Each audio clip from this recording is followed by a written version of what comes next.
Hi, everyone. From me, Chocolate here. And Fluffy is waiting at the door, probably to jump up on the table. So we may have two big swishes of tails tonight. It's kind of a special night for me. I've worked very hard today with Brad on something that I think is extraordinarily important.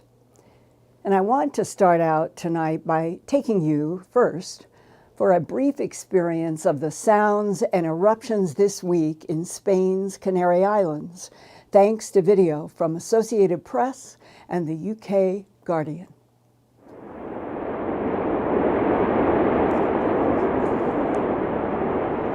Hey, ¿qué?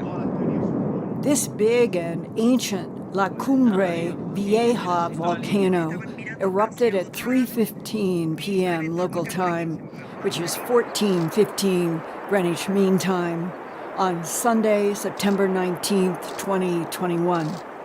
Local residents compared the sounds to many jet engines on full blast.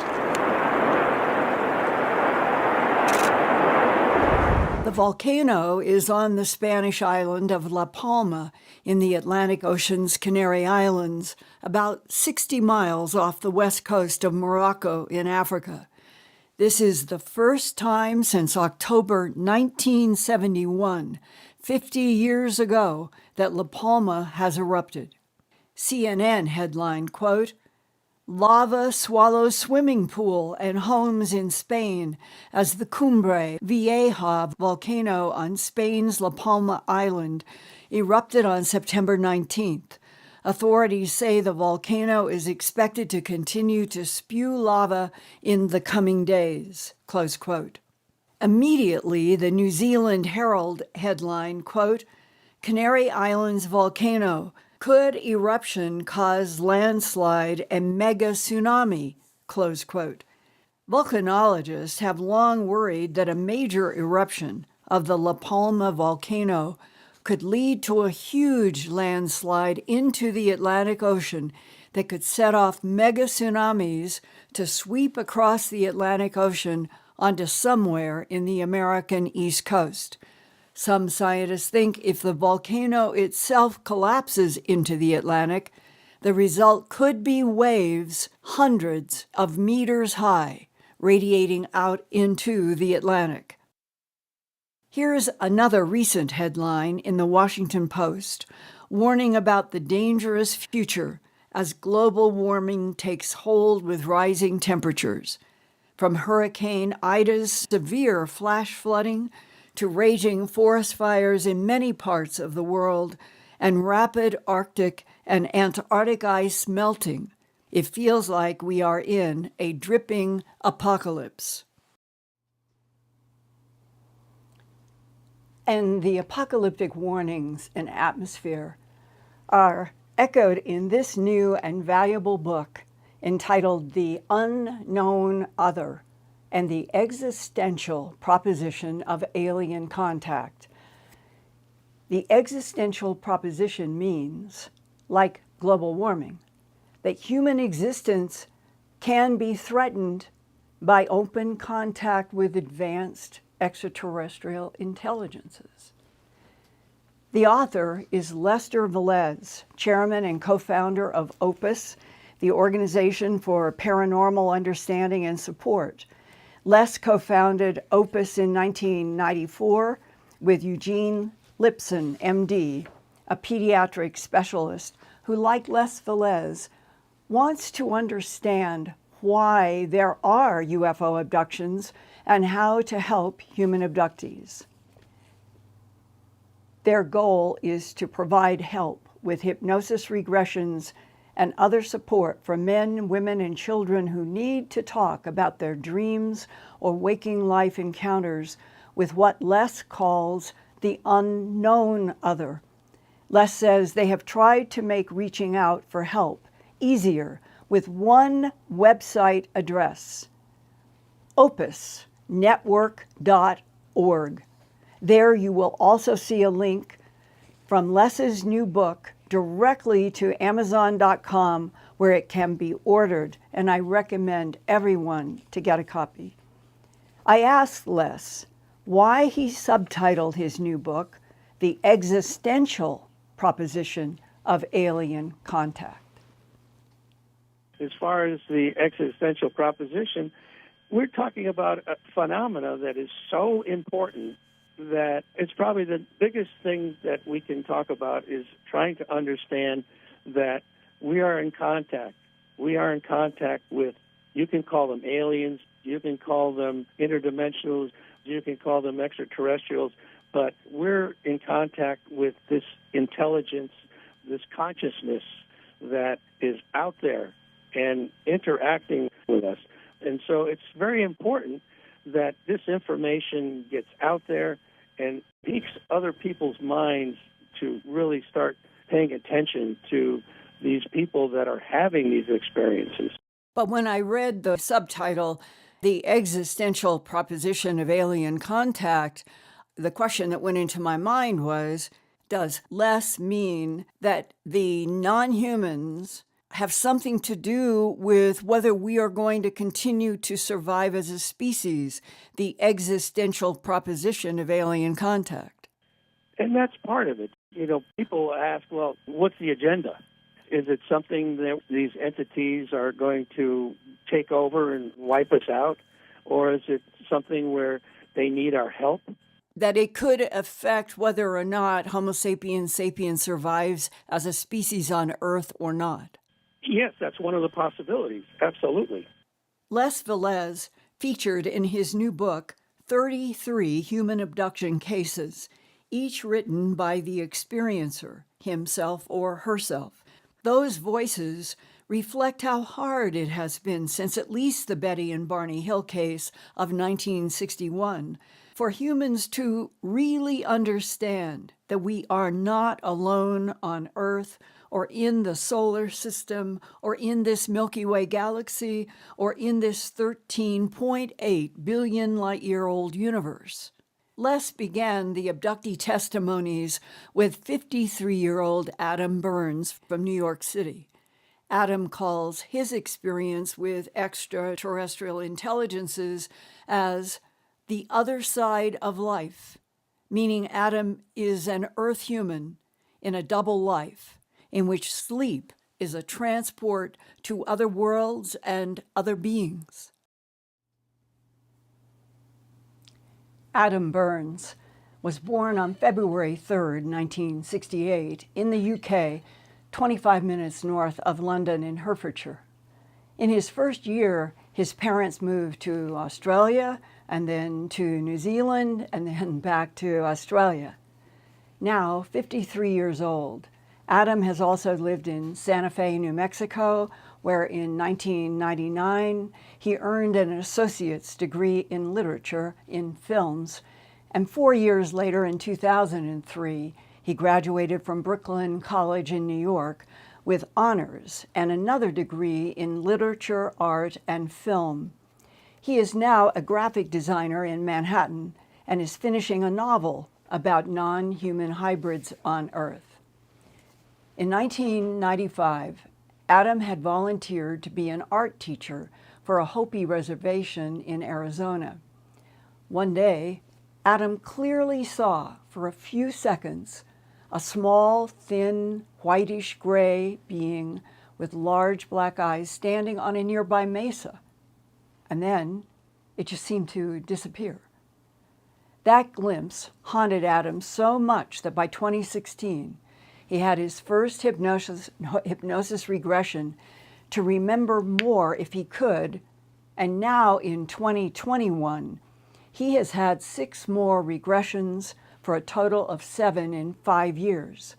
Here now is an excerpt of what Adam wrote for Les Velez's new book, beginning with details about the non-humans around him that he is seeing under hypnosis. A large insectoid face was looking into my eyes. Its head was enormous, at least 2 feet high, triangular-shaped head. It's a vivid green with gold running through it, scaled like a crocodile with tiny paws in the center of each reptilian scale. Antennae a few inches long stuck out from either sides of its head. 2 small beings, 4 feet tall, were doing something to my right leg. I was struck by how flat their faces were in profile. They looked like small greys with large black eyes that were more round than almond-shaped. But their skin was not grey. It was blue between turquoise and cobalt, and it glowed. Also, a huge grey alien face came into focus about 18 inches from chin to top of the head. It seemed to be directly over me. Its skin was dimpled like old skin. It was the color of a grey elephant in the sun. The 7-foot praying mantis being stood at my feet. The 5-foot grey alien with the big head stood to its left. The 2 blue beings, 4 foot tall, worked on my leg, but I don't know what they were doing. I asked them questions and they answered. Their thoughts were just there in my mind. I said I wanted to understand. The praying mantis being said, "You can't." I asked if I will ever understand, and then it said, "Yes." I asked if they've known me all my life, and they said, "Yes." What do you think that the praying mantis meant when you ask, "Can I understand?" and the praying mantis said, "You can't"? Why is it that we can't all be presented with what's going on and have it be comprehensible to us? Well, look at how we dealt with the pandemic. This is something that's happening to the entire species on this planet at the same time, and we are the same biological species, and look how we've dealt with it. Some people are anti-vaxxers, and some people are following science, and there's all different schools of thought. It has not brought us together. It has not made us suddenly go, wow, we really are just one species on this planet. But it could have. And there's so many other scenarios like that. You know, in a perfect world, a dreamy world would bring us together, but nothing really will because of who we are and how we behave. So they have to kind of, on the one hand, biologically alter us very, very slightly to be able to cope with whatever is coming. And that's the abduction program, which is global and hundreds of millions, in my opinion, and they're just doing it as fast as possible to as many as possible. But then there's the hybridization program, which is basically set up people here that are made partly gray and partly human, and that pass for human, and that will help us when we need to get to that transitionary phase. When the proverbial hits the fan, it really has to happen. When do you think that will be? I think within the next 20 years. I don't think we have much farther to go just because of the environmental chaos. There is one troubling thing that I've read from other people's accounts, and that is that it's going to get a lot worse before it gets better. We're going to have to be in an apocalyptic state on this world before they're going to actually say, okay, time to intervene. Because of their prime directives, like the prime directive in Star Trek, they're very fierce with that. Well, have you yourself ever had a vivid dream in which you saw the planet inundated by deep water? No, but they showed me something. When I was in a regression, I went back to meet with the gray that I saw on the Hopi reservation. One of the things that I found out at the end of the first regression is that the first regression took me back to a time where I woke up with sensational bruises. One was a giant-shaped hand on my leg in a place where I couldn't have done it with my own hand, and bigger than my wife's hand. And I wanted to know, I woke up with these bruises, and I wanted to know what that was all about. And we went back to that specific night very carefully, in a very well-done regression, actually. And that was when I first met the mantid and the elder gray and a couple of other beings. And then at the end of it, it was strange because I was just talking with them as though it was in the present moment. If we are in a third-dimensional matter world planet in a matter universe, and the beings come from a fourth or fifth or even ninth dimension, why would they even bother with a three-dimensional system like our planet? Good question. Well, one reason is the rule of love. All thinking beings are trying to help those that are disadvantaged like us. Another reason is that the evolutionary leaps that they want to make in their future is built on love. And if they do love, they will rise and rise to become high-dimensional beings. That's just a theory. There's another thing that's floating around that a lot of people say is that they've cloned themselves so many times that they need our DNA to replenish, to give their bodies a reboot. I think the jury's still out on that one. I think that's too simple. That's human thinking. That doesn't sound like their thinking. They are incredibly frustrated with how different they think. One thing, the first regression, when I first met the mantid being and the elder gray, they were working on me on a table, and then we had a conversation. The strangest thing, even stranger than what they look like. I mean, just look at what they look like. You know, they're really, really out there. But even stranger than that, the thing that shocked me much more than that was that there was no emotion. It just wasn't there. At the same time, they're doing these acts of love, you know? So it's complicated. And it's disconcerting because they use our language that's in our minds. So when they say things like, okay, I always think, you use the word okay? You're an alien, aren't you? They're using our own language, you know?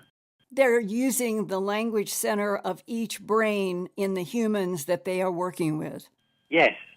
Yes, the telepathy is really interesting because it's so easy. Like, I hear it and it just sounds like, you know, when you hear your own thoughts, right, you don't sound like a recording of yourself. We all know what our voice sounds like in recordings, and most of us don't like the sound of it. But it doesn't sound like that. When we hear our thoughts, they're just our thoughts, aren't they? You don't think in my Adam voice, you know? It's just a thought. Well, that's how, when they say something, it's a thought like that. No one's voice at all. But you always know who's talking. It's interesting. The conversation was with three of them. There was the mantid, the elder gray, and the hybrid female.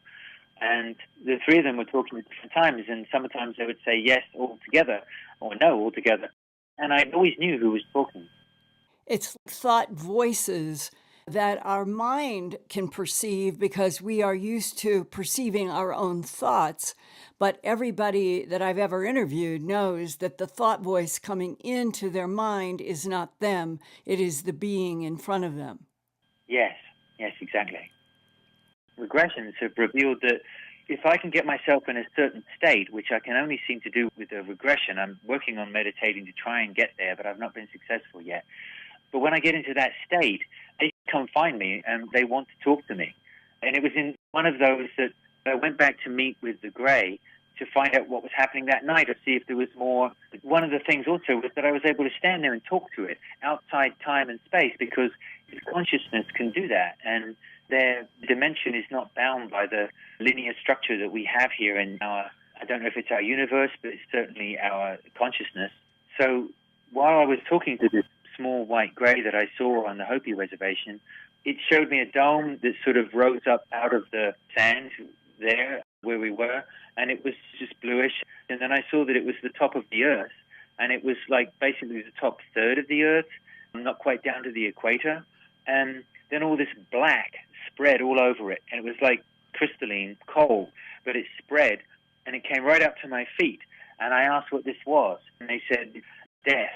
And I said, is it my death? And he said, yes. That was a lot of death that's coming to Earth. I personally believe that it's got to get really, really bad before they're going to intervene. But they are going to intervene, and it will get better.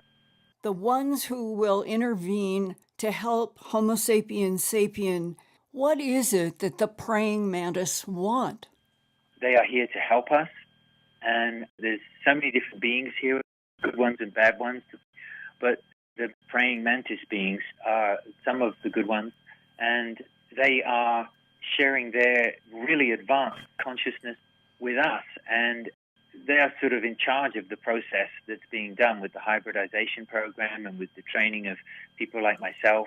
And so they're not like getting DNA that's valuable to them. They really are here to help us. But why? What is in it for them? As I understand it, as beings evolve and grow in consciousness and go into upper levels of consciousness, higher dimensions, you might call it, the rule is love. There is love and there is hate and violence in this universe, but the higher beings are all love. And at a certain point, the other kinds of thinking drops off, and the higher you get, the more you embrace love. And that is what the mantid beings are all about. And helping us, we're not the only species that they've been helping over millennia to evolve.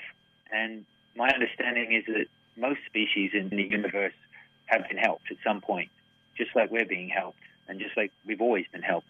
Do you have knowledge about this bell-shaped curve that the remote viewers have also described, going back to the 1980s, that the universe is teeming with consciousness, some friendly to Earth, a lot is neutral, and then there are beings that are hostile and want to get rid of humanity and claim Earth for themselves, is the way it's been described to me.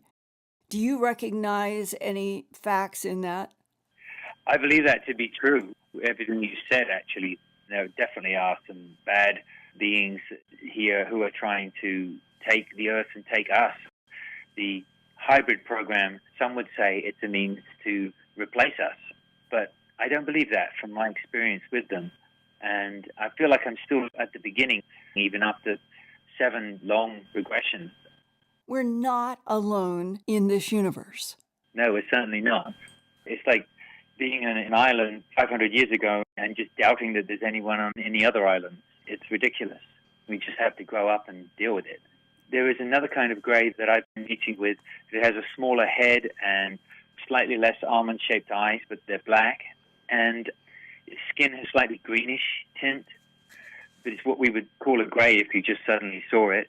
It's met with me a couple of times, and one time it took me to Orion, and it explained to me that I incarnated here, and my body is dead in Orion, and I'm one of them like him. And he showed me this body laying on a table of white light, and they said, "That's you." And he said, "You and many others have incarnated here in the Earth." As I understand it, it's a massive program of beings from other planets that have other cultures that are incarnating here at the Earth to support the transition that the Earth needs to go through.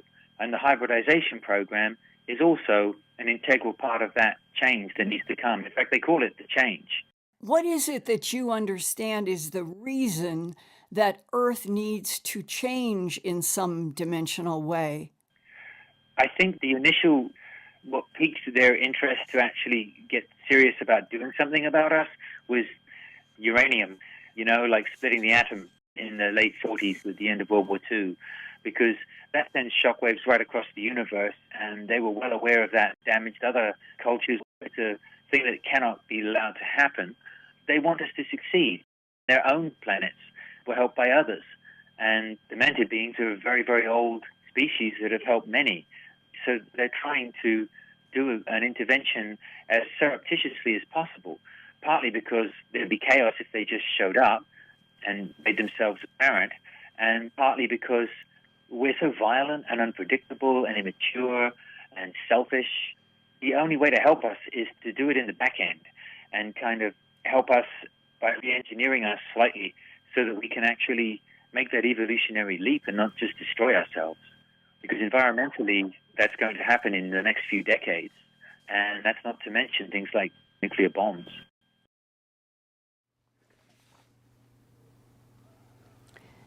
While I was working on the editing and the writing of all of this with Adam Burns and with Lester Velez, I kept thinking of my own book, Glimpses of Other Realities, Volume 2, that came out back in 1998.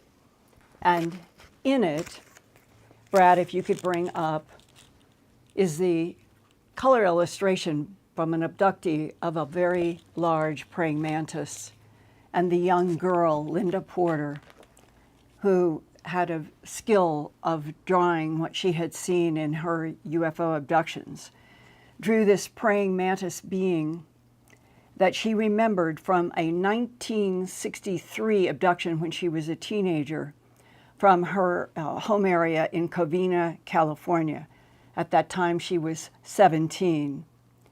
And what she remembered from this interaction with this tall praying mantis was a phrase that she remembered being translated into the light and having a soul transfer.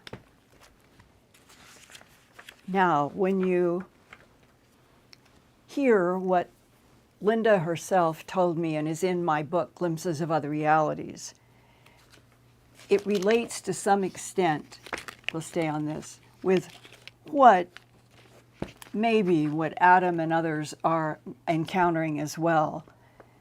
Linda told me that the praying mantis was an overseer of huge, huge projects in our solar system and beyond, and that some of their projects had to do with making sure that bodies, organic containers, were occupied by soul energy for very specific lengths of time in some huge program that the praying mantis oversees.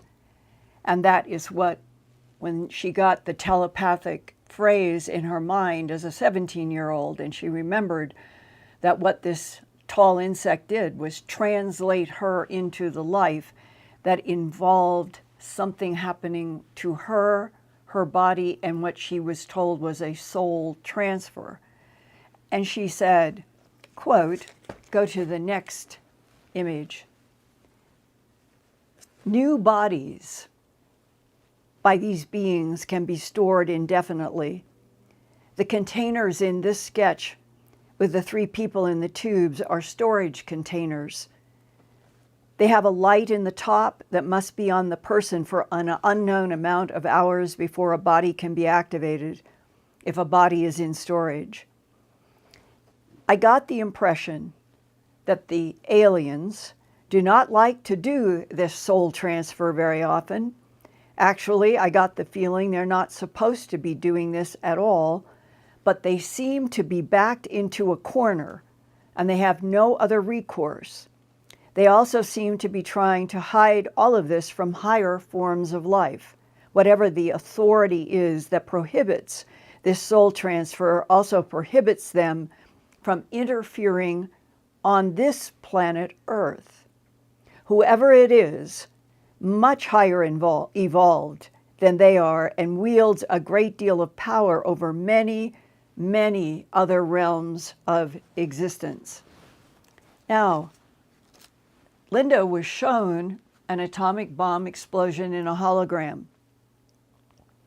And she was told how the atomic bomb could tear into other dimensions that we knew nothing about. And that the beings showed her that there were countless worlds and dimensions occupying the same space without being aware of one another because of their having their own individual octave frequencies.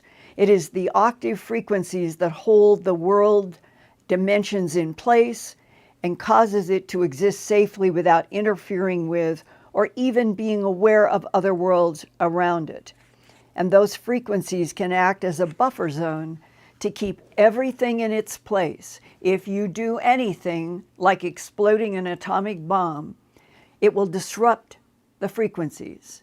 And then you can begin a collapse that starts a deadly chain reaction.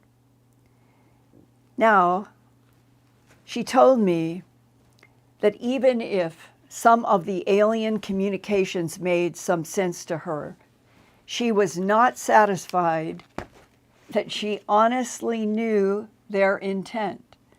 She said, I still feel there's something fishy going on, something they don't want us to know.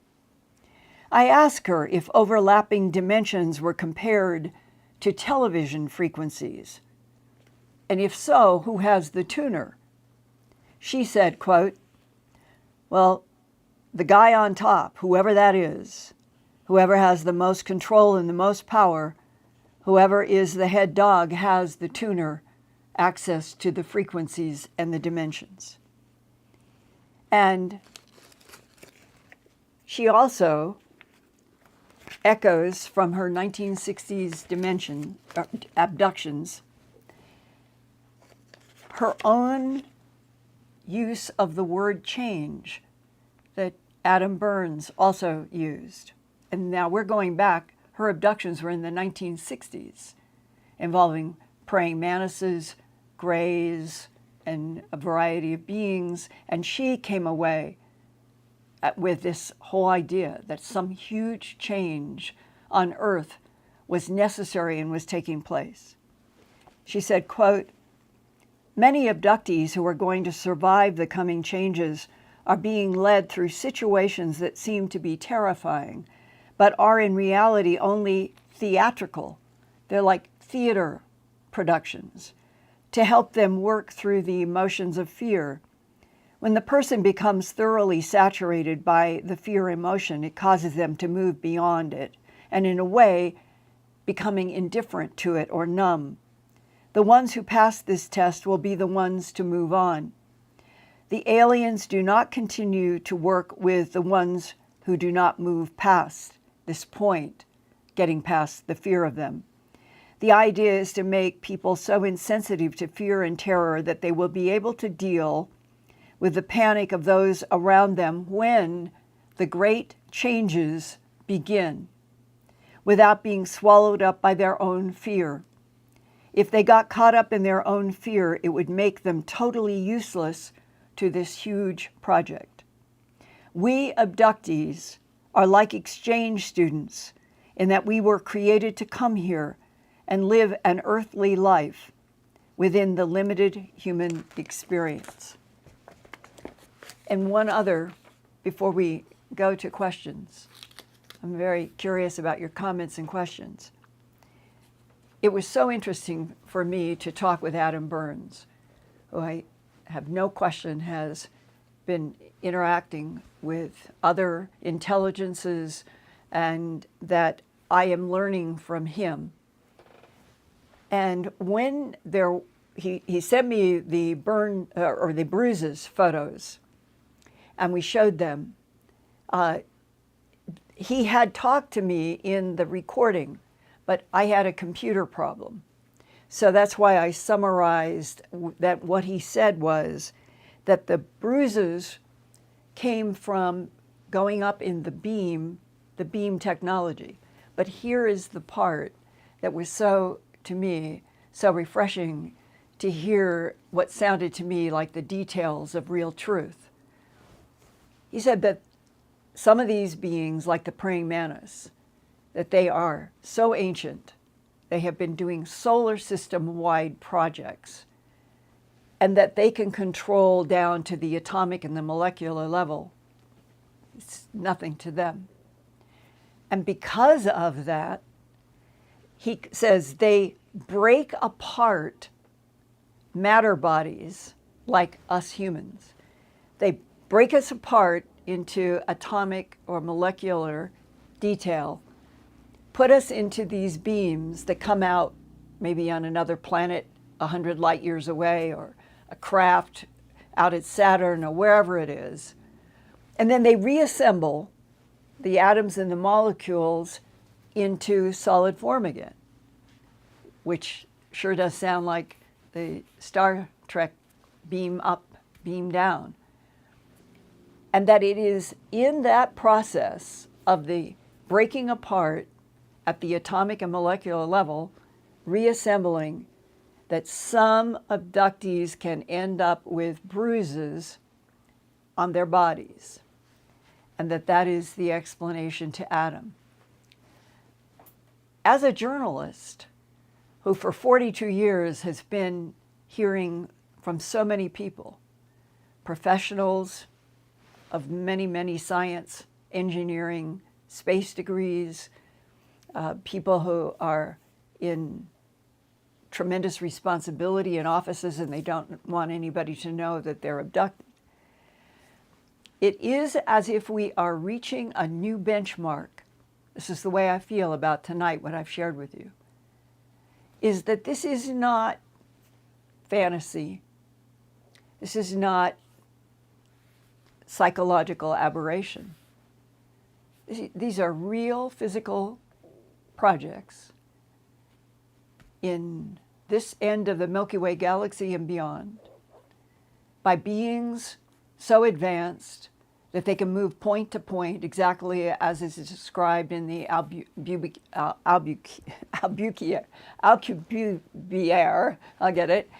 Alcubierre warp drive, and that you can move point to point, you can disassemble organic matter. All of these things that we have been denied insights to are beginning to unfold in ways that, because there are so many people now, in the abduction syndrome that over the decades of my investigations and so many other people's investigations, and now the fact that Lester Velez is putting out a book, it is tremendous. It is a great resource. You can go to the opusnetwork.org and get a copy, and you will find how helpful it is with names of professionals and organizations, and that OPUS is trying to help people in a constructive way. That if you have had interactions with beings, if you have had missing time, if you have had a beam come in a window, not fear, do not go to fear. Seek out people who can help you put it in context, and if you want to go the step of regression for remembering, these people will help you pair up. And now it feels to me as if we are maybe making baby steps, no matter what the government does or does not say. They are out there. The government knows everything I'm saying and a whole lot more. It's us. It's the citizens of the earth. We are the ones now who are beginning to help each other understand more, move forward more, understand why certain aspects of the phenomena of human abductions might involve bruises, might involve missing time, might involve realizing that you might have been gone for a very long time, and yet the beings have the ability that if the molecular disassembly of a body is on this second, they can return the person to that second. And that would be as if nothing ever happened. And yet, in the human mind, there would be vivid dreams. There would be things that would haunt in memory. So all of this, to me, is beginning to feel like if we're going into a planetary change, if it's going to be a really difficult decade or two in front of us, why shouldn't we all be introduced to the praying mantises, to positive allies, told the whole truth? They're going to be helping us. We're going to see craft, and this is what the praying mantises are in, and this is what others are in. I've been told the argument that human beings just are not ready for such information. That's the argument given all the time. But look at what is happening in detail in our fellow humans' lives. And that Adam Burns and others are speaking in straightforward, clear detail. So I hope that you have found this of value, and that you will let me know now in the chat comments and in the questions to share with Ian if you found this to be a positive step in your understanding of some of the interactions and complexities of we humans making baby steps for the first time out into a relationship with the cosmos and whatever is out there that's in it. We are not alone. And that bottom line, doesn't that make the divine field even more incredible? Okay, Ian, you're up. That was a fascinating report. It was good to hear Adam's testimony too. Thank you. Okay, first of all, I want to thank all of the generous viewers who have subscribed and contributed with these super chats tonight. I'll go through the list now. Moonbird. Hi, Moonbird. Courtney, Doreen Garby, George Klimavokis, Barry Marlowe, Vicky Martinez, Adam Ambrose UFO, Aunt Nanny Granny, Tatiana Hallam, Crystals and Cats, Kim Spencer, Maxi M, and I'm sorry if I've missed anyone out. The chat was moving quite quickly this evening. Well, thank you, thank you, thank you. I really, really appreciate the support. That is what is behind this. I feel the support of so many of you, and I am so grateful. Thank you. And Ian, what have we got for a first comment about tonight's show or question? Well, the subject of the mantid beings, or the mantis beings, is a fascinating one, and it sees the imaginations of our audience again tonight. First question straight up from Greg DeSalle is, Linda, what ancient civilizations do you think the praying mantis ET were part of and maybe still are? Well, I'll tell you, going all the way back to when I was working on Glimpses of Other Realities and was interviewing actively all the time people such as Linda Porter. It is when I had a chance to talk with a person who was retiring from one of the agencies in Washington. I was there working on a documentary project for PBS, and it was about chemistry. So science and medicine and the environment has been most of my work. But I was also trying to move the needle on my HBO project simultaneously. And that brought into my space somebody who they first were introduced to me as like a professional engineer. And then when we actually talked and he wanted to ask me questions about animal mutilations. And at one point, it became very clear with questions and statements that he was making that he knew a great deal about all sorts of things related to extraterrestrial biological entities and competing civilizations and why animal mutilations and human abductions. And doesn't mean that everybody that gives you details is correct. It just means there are people who do have facets, and maybe the facets don't all get shared. But this is what he told me. He said, because I was working with Linda Porter, and Linda Porter had had that translation into the light, and I think it was really current on my mind, and we were talking about it. And this is what this man said. Well, it's my understanding that the praying mantises are overseers of entire solar system projects. And that's sort of how he said it to me, and I remember saying, what do you mean overseeing solar systems? He said, I know this will seem impossible, but he said we are learning that there is a great discrepancy between what humans understand about timelines, the universe, relationships of other frequencies, and that our limited knowledge runs up against the sentence I'm going to say to you.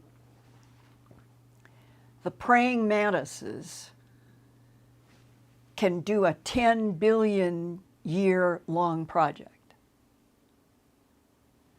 from start to finish in the creation of solar systems, monitoring, manipulating what life forms are experimented with. There's experiments of life forms all over the universe, Linda. And that echoes now, today, one of the statements that Adam Burns said, Linda, I've understood that because I've had nuanced changes in the grays. He said, I think that there are millions of types of grays all throughout this universe and perhaps others. So it's expanding our thought process. But the man in Washington, he said, it is my understanding that the praying mantis, there is a praying mantis type that is overseeing life experiments in our solar system. And our Earth is estimated to be 4.6 billion years old. Well, that would be only middle life That would be only halfway through a 10 billion year old project for praying mantises. And resonating with what Adam said is going all the way back to those beginning interviews when I was working on Glimpses 1 and 2. And the praying mantis was being discussed in various aspects. It was said by several people when I first saw the praying mantis, I was scared to death. And then what washed over me coming from the praying mantis was a feeling of huge age. That is, you can talk with anybody who has ever interviewed people in the abduction syndrome, and when they talk about praying mantises, they always use so ancient. Have no idea how old it is, but it's very ancient. You'll hear that over and over. And this is the other characteristic associated or described by people in the abduction syndrome about the praying mantis. And after feeling that ancient age, I almost want to cry because it feels like the praying mantis is looking at me, a human on Earth, with deep, deep sadness. And then I have been asked, what do the praying mantises know about us and Earth that we don't know? Well, this great change that appears to be in front of us, no matter what, kicked off, you might say, by the horrible pandemic, and not going to end with a whole bunch of other changes because it's coming simultaneously with what could be the biggest global climate change. And it's going to be rough, apparently, unless we get a lot of help. And if we all were told the whole truth about who's allies, neutrals, and even who is hostile, who are the ones that don't want us to live or succeed, would that information going into 8 billion consciousnesses on Earth, 8 billion human beings, approximately, now, if we knew the truth, would that truth in 8 billion minds interacting with this universe that is conscious, that consciousness is the key to everything, would we be able to change our own planet's future? And those are the kinds of questions that haunt me and make me do the work I do. Because somehow I feel that there is something about this universe in which the consciousness of the fabric of the universe and our brains and all life forms everywhere, it is all entangled in fractal math. It is all entangled in all kinds of frequency ways. And if 8 billion minds interacted with the universe and said, help us not have cataclysmic change, it might make a difference. And that's a reason to keep trying to go forward, learning more and not be afraid. So that's what I hope you feel tonight from what I'm sharing. Okay, Ian. Several people have commented as well that they've also woken up and had mysterious bruises as well when they wake in the morning. People are also saying that they've got the finger marks, etc. And one of the questions as well is whether or not, I know some of this is visible if they use an ultraviolet light as well to see any marks. I don't have any evidentiary information about it. I'm sure that there are people in the government who have done every experimentation. I just thought, Ian, that it was fascinating that Adam had such a clear description that was given to him by the praying mantis and the older gray and the others that he was working with, that there could possibly be an atomic or molecular breakaway, break up, and then reassembly in these beam technologies, which ranchers and people all over the planet have seen beams for a century or two or three, or if you take the art going back into 1,000 years ago, or where there have been beams coming out of something round in the sky and paintings and on walls.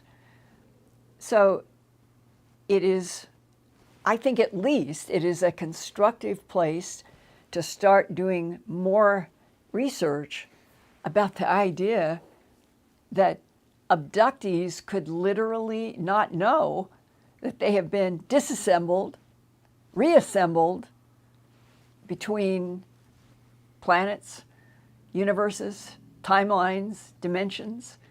It's a lot more complex and exciting than I think I felt it was when I started on animal mutilations alone.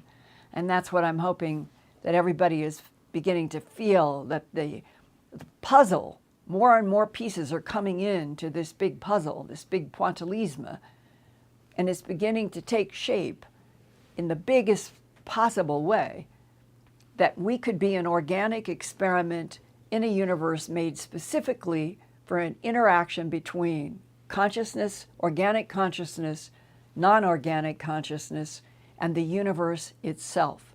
And that in it, making the whole game of survival, the whole game of being in this universe, that much tougher, is the yin and the yang, where the black is always pitted against the white.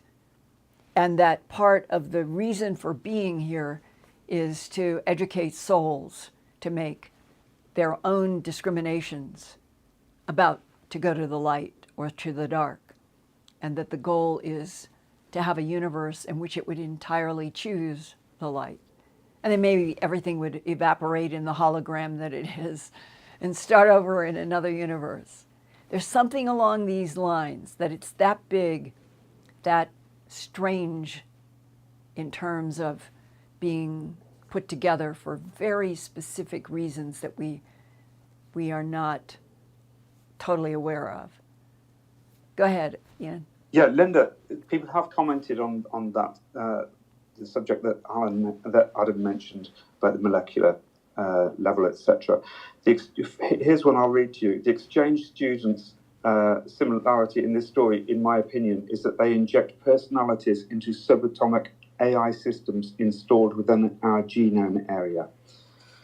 That's something. Well, yes, and that goes into the idea that the praying mantises and the tall grays and the ones that are organic and extraordinary, that they have all of these, the menageries of AI, and that you're dealing with their programming, the 2-footers, the 3-footers, the 4-footers, and then somewhere around 5 up, it gets more complex.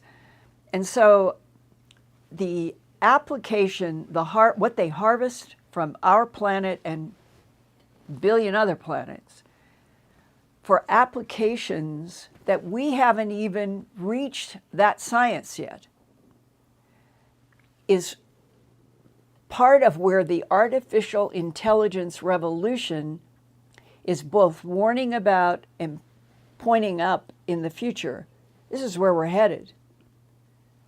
Most everything is ultimately going to be done by AI. So what then happens to the organic experiment? And that has to do with the programming and what is the relationship between the inorganic and the organic, and where the artificial intelligence will be doing so much. The craft, all the craft are AI. As so many people have said through the last 40 years, the craft do not need beings. The craft can do whatever they are told to do or requested in missions. but they do end up transporting. So it is really hugely complex and layered. But that's what makes it so fascinating, and why I hope everybody will continue with me wanting more and more insights and answers, and especially at this time where we are kind of on that first zero of a yard in a football game, where all that has happened so far is that it has been pointed out to us that UAPs go way beyond human machines, that they can go 12,000 miles an hour and turn a 90-degree turn at 12,000 miles an hour. So they're starting with the kind of obvious physics. And what tonight was about is how fascinating people in the human abduction syndrome are being exposed way beyond. And Adam Burns is one of those people. Go ahead with another question. Yes, people are saying, how can they go about getting a regression? I've spoken to several people who would like to recover some of their memories, and there's some people in the chat tonight who are asking how they can go about getting a regression done.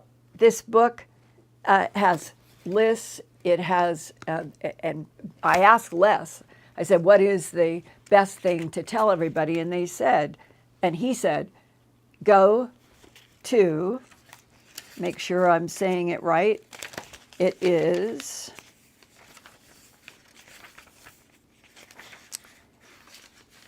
what we put up.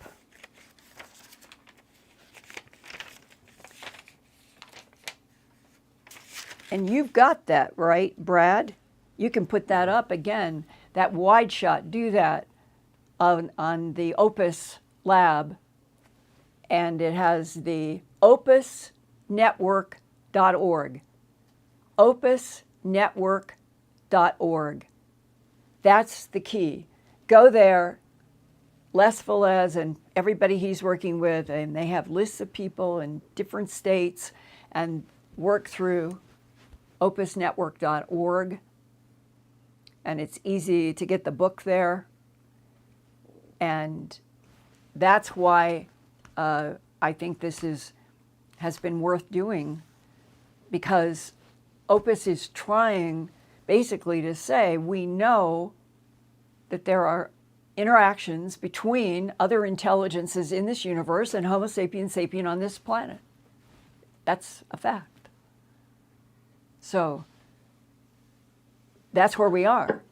And finally, we're this is the truth.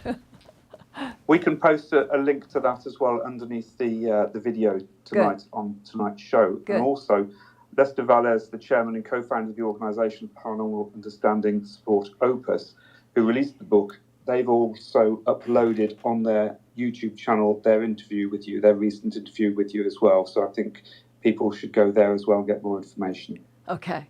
And is it possible, Ian, to ask the audience chat now to put their hands up, so to speak, and let me know if you thought that this video presentation with Adam Burns and Les Velez tonight expanded your awareness and made you feel that this really, truly is moving into harder facts, a whole new relationship with the universe, and that we need to hear more and more of these kinds of truths, because if the decade in front of us is going to be a change, a reset of Earth in a whole lot of ways, who deserves more than Homo sapiens sapien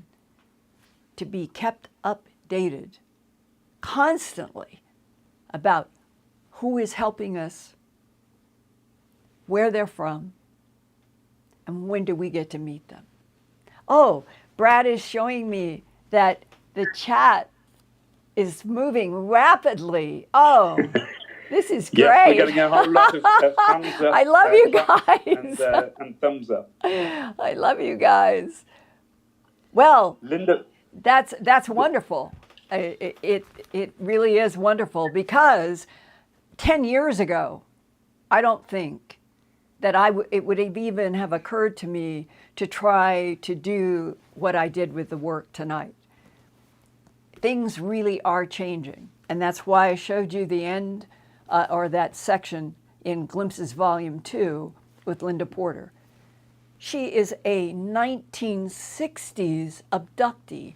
Beam into her bedroom, shadow people, grays, praying mantis, the tubes, bodies, all of it in the 1960s. And she couldn't talk to anybody.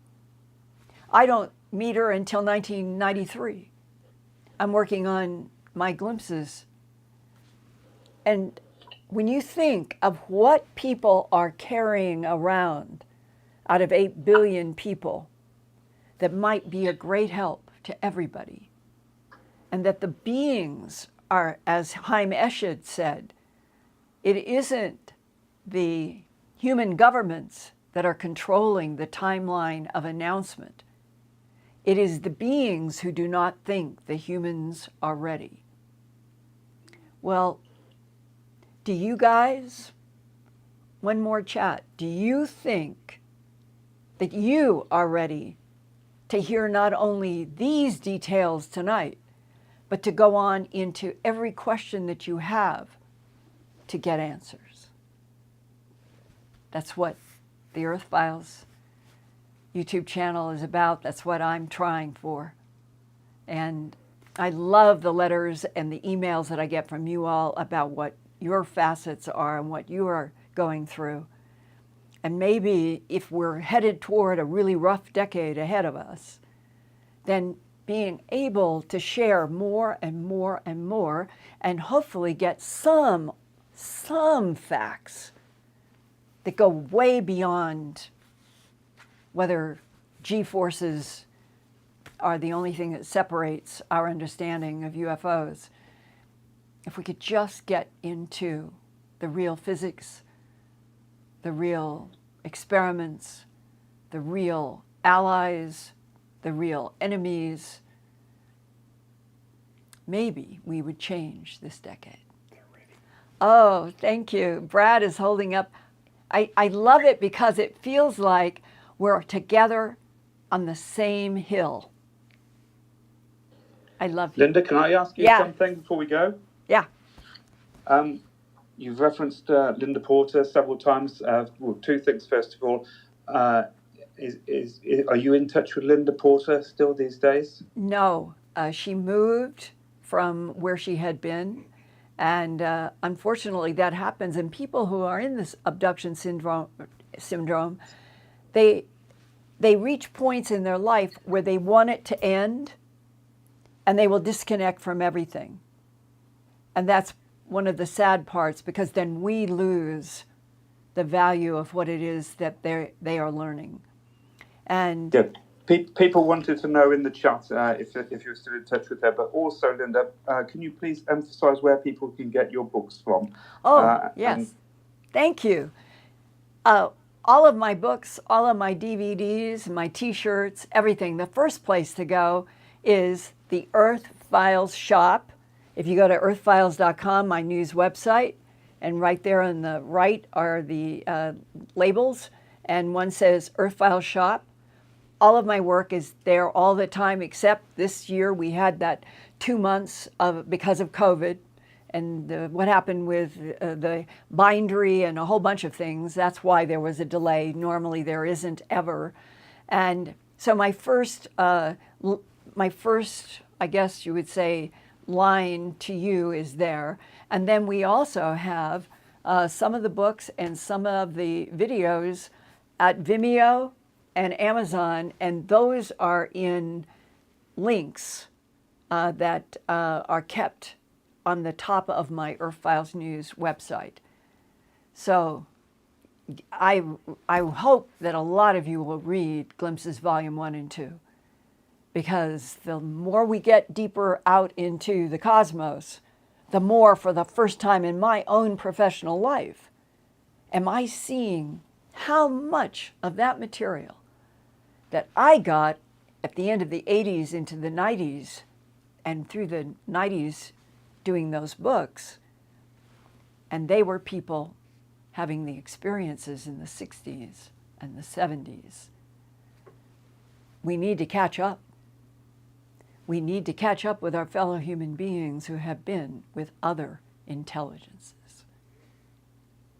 I love you guys. I'll see you next week.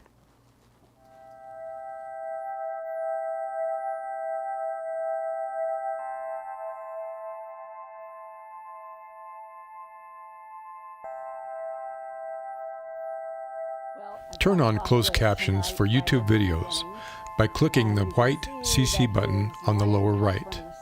The default language for Linda's videos is English. If you would like to see the captions in another language, click on the white Settings button next to the CC button. Select Subtitles CC, and then select Auto Translate. Select a language, and the captions will now appear in that language. Sort of gone through, and they will hold their heads. I never had a cat do that before. And they'll pull against the comb, helping me get out snarls. And I think it's the best they've ever been.